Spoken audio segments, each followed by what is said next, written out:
Excellent. Next we have Bastien Teinturier from ACINQ. He's a software developer, and he's going to be talking about privacy on Lightning.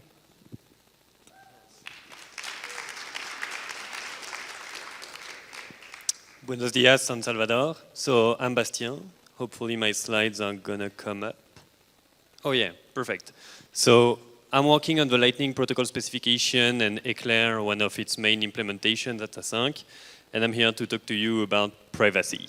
So this is a big topic, and it's not a black and white thing. There's a lot of varying degrees of gray when you talk about privacy, what your threat model is, who you want to protect against. So what I'm going to be presenting is mostly the state of Lightning today, where there are privacy pitfalls, and what we can do about them, and what are the trade-offs you can make, or what are the solutions that we plan on deploying in the future. I've been a bit ambitious on the number of slides, so I probably won't have time to go into everything, and I will skip the most complex stuff that's at the end, but we'll see how the 25 minutes go. Do let me know when I'm reaching the limit. So one important thing to understand about Lightning privacy is that there are really two aspects to it that are quite separate. There's the on-chain to off-chain aspect, where you want to be able to protect the privacy of the link between your on-chain stuff and your off-chain stuff. When you open channels, you want to make sure that your on-chain activity and off-chain activities cannot be linked. And then there's the privacy of what happens once you are inside the off-chain world, the off-chain to off-chain payments. And these are quite distinct and don't have the same trade-offs, as we'll see. So we'll start by explaining what happens in the on-chain to off-chain privacy part. So I will not go into details about how Lightning works, because that's not necessary to understand privacy. But the only thing that you need to know for now is that Lightning is a network. It's just a big graph of nodes with edges between them, and each edge is a Lightning channel and has a corresponding on-chain transaction. There's what we call a funding transaction that happens on-chain that has an output, a UTXO, that is what's backing this channel. So every one of these edges here between points has a corresponding funding transaction on-chain. And we'll see a few things related to that. Another thing that you need, the only other thing that you need to know for privacy and this graph is that in Lightning, we are actually announcing these channels to each other via a message called the channel announcement, where we say, we tell the network, look, there is this UTXO on chain, and this is actually opening a channel between this node and this node. So let's first focus on the funding transaction aspect and its script. So the way Lightning works today is that the funding transaction has an output which is a 2 of 2 multisig wrapped in a pay-to-witness script hash. So when you create a channel, you just broadcast this red transaction on chain, and since it's using pay-to-witness script hash, people watching the chain do not know that this is a Lightning channel. Right now, everything is well, it just looks like any other pay-to-witness script hash output on the network. But when you close the channel, you are actually spending that output. And when you spend it, you have to reveal the script that is wrapped in the pay-to-witness script hash. So at that point, everyone watching the chain knows that this was a 2 of 2 multi-signature. And these are not very common on the network at all. So when people see that on chain, they can be pretty sure that this was a Lightning channel. And this is bad. This is the kind of thing we want to avoid. Luckily, this one is really easy to fix with Taproot. So I'm saying Taproot in many places, but we're actually mostly using Schnorr, not the script part of Taproot. It's just here we will change the funding transaction instead of using a pay-to-witness script hash with a 2 of 2 multi-signature to use what Jonas just talked about, music2. So instead of exposing the two different keys that were into this multi-signature, we'll be using music, so it will just look like any other key path single signature spent on the network. So anyone looking at the chain will just see that this is one Schnorr signature, so it could be anything.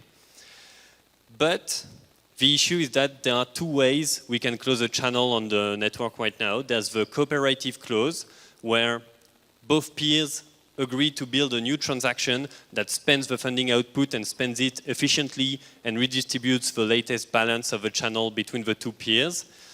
And when that happens, everything is great. The two peers are collaborating, so they're building the transaction, and they can hide the fact that this was using Lightning. But there's also a way to close the channel unilaterally. And this is really needed because since you are dealing with multi-party protocol, you cannot trust that your peer will always be there to respond to you, to work with you, to close the channel cooperatively. They could either just disappear, go offline because their node has been destroyed, they have lost their keys, or they could start being malicious and trying to do things to try to steal your money. So when that happens, you have the option to do a unilateral close. But what that does is that it broadcasts a transaction that we call the commitment transaction on the network, and that really exposes all the internals of Lightning protocol and your pending payments. And that reveals a lot of scripts that I'm showing here just to show that they are complex scripts that don't look like anything else on the network. And whenever there is a unilateral close, you will have to use these scripts to get back your funds. And even with Schnorr wizardry and other improvements, I think that's something that we will never be able to hide completely from the network, because these complex scripts are what guarantees the trustless part of Lightning, and they will always be custom to Lightning. So we can make it better, but I don't think we can completely hide it.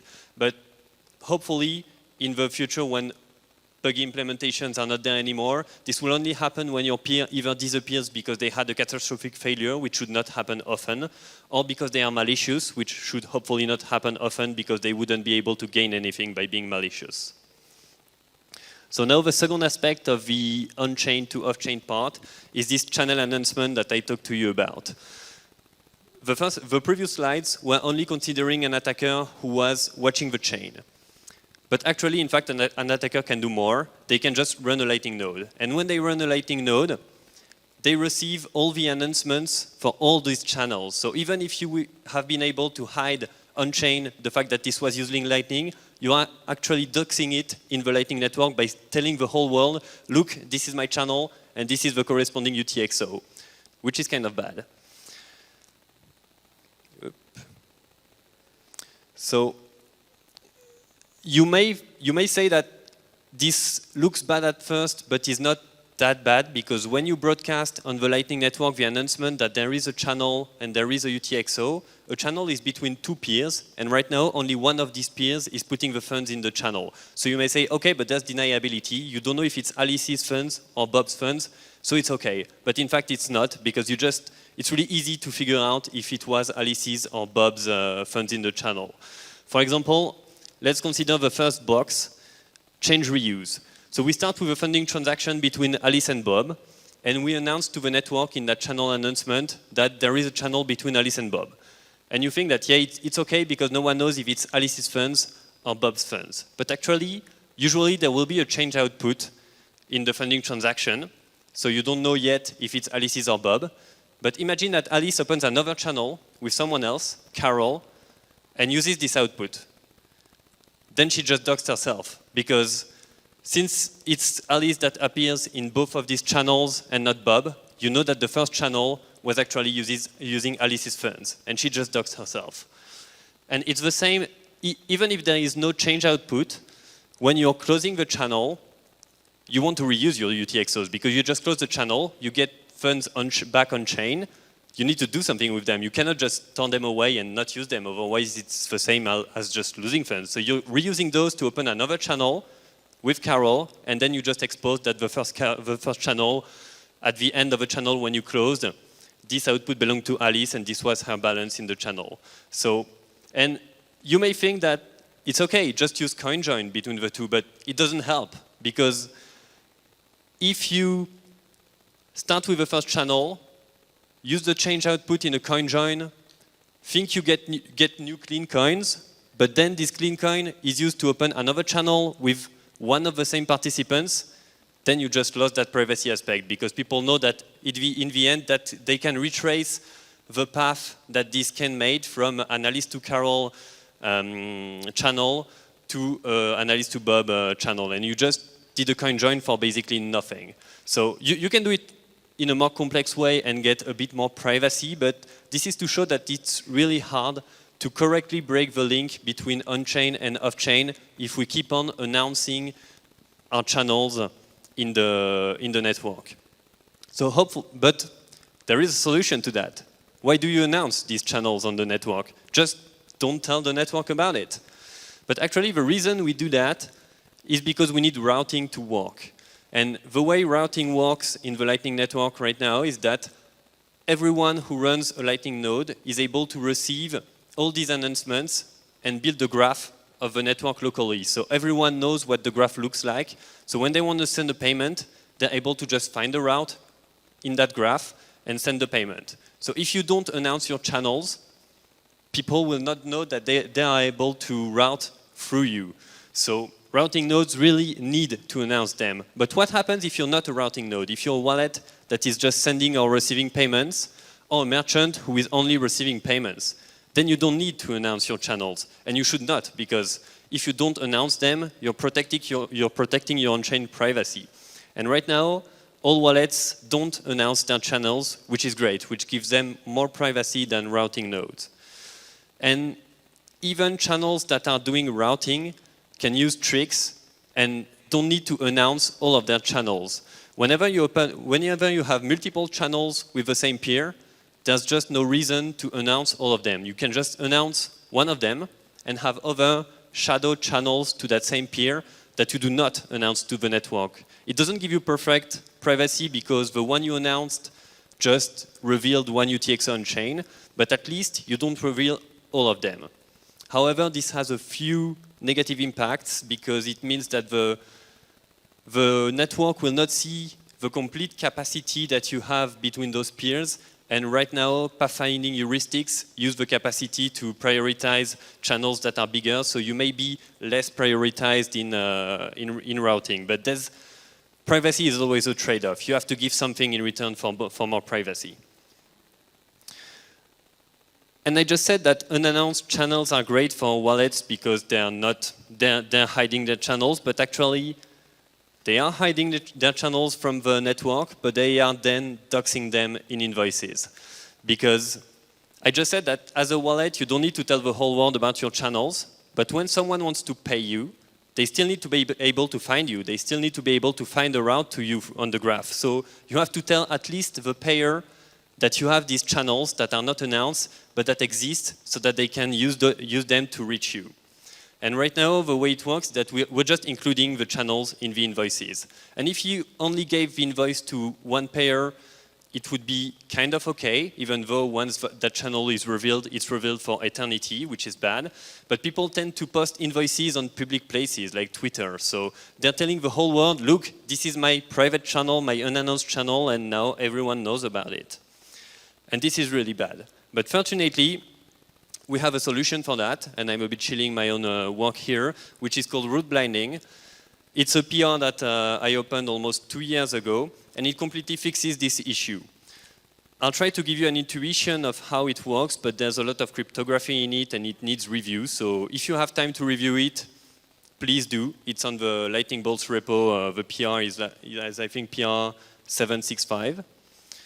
The way it works is that instead, if Alice wants to receive a payment, instead of telling the whole world here that she has a channel with Bob, what she's going to do is that she's going to instead provide a route to herself, but that will hide herself. She first starts by picking a route, saying that she wants to be paid through Carol, then Bob. Then she's going to do some crypto magic to tweak all the node IDs of the nodes in that route so that they do not match, they do not explicitly say, this is Bob's node ID, this is Alice's node ID, and there's a channel. And she's going to tell the world in her invoice, tell Dave, that if Dave wants to pay her, he has to find the route to Carol and then send Carol an encrypted blob that only Carol will be able to decrypt. When Carol receives that, she's able to decrypt only that the next hop is going to be Bob, and she's able to forward to Bob, but she doesn't know what happens afterwards. And same for Bob, who is able to decrypt that the next one is Alice. And the important point is that what Dave sees and what the world sees when they have the invoice is just that the recipient is somewhere after Carol, looks to be 3 hops after Carol, but in the example I put, Alice actually added a dummy hop at the end to make it look like she's 3 hops away, where she's actually 2 hops away, but the payer cannot know that, so it gives more privacy to Alice. And the IDs of the nodes in that route are hidden from the payer as well. So it's even better than just hiding your channel, because you're also even hiding your node ID. And you can receive multiple payments without revealing that you're the same person, which is great. And another important aspect of route blinding is that it's a prerequisite for onion messages and then offers, which C Lightning and us are building. So hopefully it will get accepted soon. So now we've seen most of the on-chain to off-chain part. And at that point, you kind of know how to protect this link. So now we'll move on to the off-chain to off-chain part. Once you are fully in the Lightning Network, how do you pay? What are the potential privacy issues? And how can we protect against those? So first off, just a quick reminder of how payments works in the Lightning Network. We are using onion routing, onion encryption, which is great because the scheme we are using is called Sphinx. It even has a security proof, so it looks like everything is perfect. It's protecting all our privacy. But what we'll see is that actually we are leaking data outside of the cryptography that weakens the privacy guarantees of the onion encryption. So the way onion encryption works is that a sender finds a route to a recipient. Here, Alice is finding a route to Dave through Bob and Carol, and she is going to encrypt in layers. She's going to encrypt first something to Dave, then for Carol and put the one to Dave inside, then for Bob, and send a message to Bob. And Bob is only able to decrypt the outer layer of the onion, the part that's for him, that only reveals that he should forward something to Carol. Then Carol receives that thing and can only decrypt one other layer to discover that this is for Dave. And what the Sphinx encryption protocol provides is that Bob here, when he received the payment, he knows that it came from Alice because Alice just sent the message, but he doesn't know whether there were other people before Alice. And he knows that this is going to Carol because he needs to forward it somewhere, but he doesn't know if Carol is the final recipient or if there are more people after Carol. And same for Carol and same for all the nodes in the route, which is great. And the way payments work in Lightning is that what you are actually paying for is paying for the knowledge of a secret. The recipient is publishing, we are using kind of asymmetric cryptography here. It's just hash functions for now, but the recipient says, here is the public part of a secret, and if you pay me, I will reveal to you the secret part. Right now, the only way we're able to do it with Bitcoin is to use hashes and preimages. Oh yeah, and another good thing is that once you have this payment secret, you can use this as a proof, as a payment proof that you actually made that payment. And that's an important property that we want to preserve. The issue is that when using payment hashes and preimages, the payment hash that we use is the same across the whole route. So everyone in the route sees the same thing. So if an attacker controls multiple nodes in the route, he's able to see that this payment is actually the same payment. And we'll see a bit later in the mobile wallet use case how that can be an issue and how you can identify senders and recipients if you are in the right places in the route. But fortunately, this is also something that we can fix quite easily with Schnorr. As Jonas pointed out, we are going to move from HTLCs, this hash and preimage secret construction, to a point construction where instead of using hash functions, we are going to use arithmetic on elliptic curves and the linearity of Schnorr signatures. So when that happens, all the hubs in the route will see a different secret. So they will not be able to correlate that this is the same payment. And one other benefit of that is that before, with HTLCs, once the payment is complete, all the nodes in the route learn the secret. So all the nodes in the route would be able to say, look, I have a secret, I made this payment.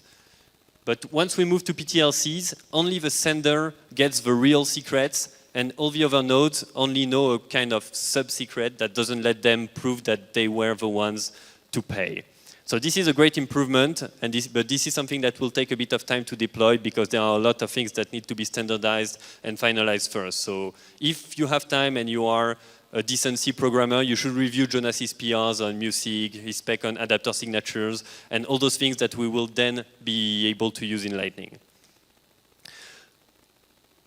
So when you make payments today, most of the time, okay, 5 minutes, perfect. Most of the time you're doing it from a mobile wallet. And mobile wallets have a very different privacy profile from routing nodes, because one of the things that you will never be able to hide is that you are using a mobile wallet, because you won't be able to be online all the time, you won't have a stable IP connection, you won't be routing payments, so the peers you connect to, they just know that you are a mobile wallet. So that means that when they receive a payment from you going somewhere else, they know that you are actually the payer and not someone routing that payment. And same thing when they forward the payment to you, they know that you are the final recipient and that you're not going to be relaying it further. So that's something that no amount of cryptography and trickery will be able to change that. It's too easy to know that you are using a mobile phone. But there are a lot of things we can do to still make this a great privacy profile. Right. Yeah, and I was mentioning the previous payment correlation attack, and you see that with hashes, here this is an issue because if a mobile wallet user, Alice, is paying another mobile wallet user, and the same guy is at the beginning and end of a route, since Bob knows that an outgoing payment is coming from Alice, he knows that Alice is the actual payer because she's a mobile phone, and at the end of a route, he is again forwarding to Dave and knows that Dave is another mobile phone. He knows that Alice is paying Dave, which is bad. And it gets better with PTLCs because then Bob still knows that Alice is sending a payment but doesn't know to whom, and still knows that Dave is receiving a payment but doesn't know from whom and doesn't know that this is the same payment. So this one is a tricky one. This is a more subtle one and harder to pull off. But pathfinding can be exploited to weaken your privacy, basically. If you are a mobile wallet and you are connected to only one node and you are calculating your own routes themselves, the graph that you see is actually only what your peer lets you see. Your peer can just filter out some parts of the graph and only give you the parts that he wants you to use. And that means that he can force you, even if you are calculating routes and thinking you have perfect privacy because you are calculating routes yourself, if you are calculating routes on a subset of the graph that has been chosen by an attacker, this attacker is able to force you to take certain to go through specific parts of the network that he controls, so he may be able to weaken the privacy of your payments. Another interesting one is that MPP, multi-part payments, where you split a payment into multiple shards, can actually be bad for privacy, at least used naively. Because when a receiver, for example here Dave, receives a payment that has been split into 3 parts, he can just walk the graph back to figure out who could be at the intersection, who could be at a point where it would make sense to split this payment in these 3 portions. And then he can realize that Bob is the most likely sender here. And this is bad. And fortunately, there's another solution that we proposed a while ago, more than 2 years ago, that is called Trampoline Routing, which makes this a lot better. Unfortunately, if I only have a few minutes, I don't think I'll be able to go into all the details of Trampoline Routing, but I'll start. So the idea of Trampoline Routing is that mobile wallets will not sync the whole graph. Also because it doesn't make sense on a mobile phone to sync a big graph with thousands of nodes. It's just a poor user experience. It's really hard to do, and calculating routes is going to be very inefficient. But instead, mobile wallets are only going to sync their local neighborhood. Either only their direct peers, in which case they don't sync anything, or they can decide to sync all the network that is at most 2 hops away from them or 3 hops away from them. So only a subset of the network. And then what they're going to do is when they route, they're going to select a trampoline node in their neighborhood. The receiver is also going to select a few trampoline nodes in their neighborhood and put that in their invoices. And the sender is going to send the payment to the first trampoline node and tell this trampoline node, you just find a route to that next trampoline node. And this doesn't reveal anything more than normal payments, because it's using exactly the same onion encryption. It's basically 2 layers of onion encryption. So it doesn't reveal more stuff about the payers or the receivers, but it lets the payers calculate only the first part of the route, and the recipients calculate only the last part of the route. So I'll just quickly go into an example here. If Alice wants to pay Dave, Dave is providing an invoice that says, you can reach me through TED. Dave is thinking only his neighborhood 2 hops away or 3 hops away, and he sees that there's a route to him through TED. So TED will not be able to know that that he's paying Dave, because Dave is not directly connected to TED. And when Alice receives that, she just knows she needs to use TED as a trampoline node at the end of her trampoline route. Alice just finds a local trampoline node in her neighborhood, for example, Terry, and she builds a trampoline route to herself through Terry, TED, and then to Dave. She sends a payment to Terry in green here that goes through Bob. So what Bob sees is only a payment from Alice to Terry, but maybe to someone else afterwards, and he doesn't even know that trampoline routing is used. When Terry receives the payment, he sees that he's being used as a trampoline node and that he should find a route to TED, but he doesn't even see that Alice exists. He only sees a payment from Bob, and he only knows that he needs to go to TED, but he doesn't know if other things happen afterwards. So he finds a route to TED through N1, N2, N3, and N4. Each of these nodes, when they receive a payment to forward, it just looks like a normal payment. They don't even know that trampoline is being used. It's just a normal onion, exactly a normal payment. When TED receives that payment, he knows that he's being used as a trampoline. He doesn't know the existence of Terry or Alice. The only thing he sees is that it's a payment coming from N4, and he's being asked to relay to Dave. And he doesn't know here, because he's not directly connected to Dave, he doesn't know that Dave is a mobile wallet and that the payment could go even further than that. So he finds a route to Carol and sends that through Carol to Dave. And there are some aspects here where I'm going a bit fast, because it actually needs route blinding to work perfectly. And I may have 1 minute to also cover the trampoline and MPP part. What's interesting also with trampoline is that it makes MPP much better and much more private, because each of the trampoline nodes are able to just aggregate all the multiple parts before forwarding and split it differently. And that completely removes the attack I talked about before here, because since every trampoline node is able to split the payment differently, if an attacker were to analyze the graph backwards, if Dave were to analyze the graph backwards to discover that the payment seemed to come from Bob, the only thing he learns is that Bob is maybe a trampoline node in the route. So Bob could be any trampoline node in the route, either the first one, the second one, or the third one. So now the attacker doesn't learn anything more. And it's also a lot more efficient and a lot more reliable, because every trampoline node has better knowledge of the local graph, of his local balances, so he's able to relay more efficiently and find routes more efficiently than the original payer. So perfect, I've been able to cover a bit fast at the end, but don't hesitate to go see me if you have questions afterwards. So thank you.